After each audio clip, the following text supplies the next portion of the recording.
La rénovation lourde du tunnel de la Croix-Rousse, qui consiste à reconstruire le tunnel existant et à créer un tube parallèle, touche à sa fin.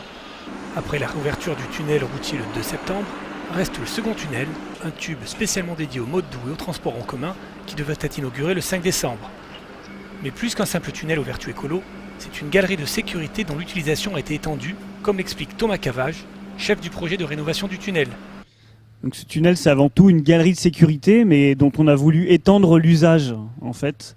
Une galerie de sécurité, c'est rarement utilisé. C'est utilisé essentiellement en cas d'incendie, voire d'accident très grave.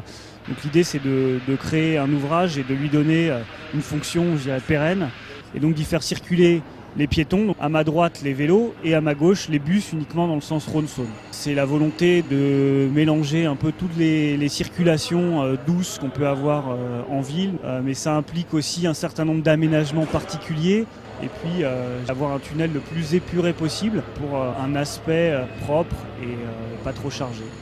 La sécurité est donc le maître mot sur le chantier. 11 issues de secours reliées au tunnel routier et une quarantaine de caméras placées dans le tunnel mode doux assurent une couverture totale des 1763 mètres.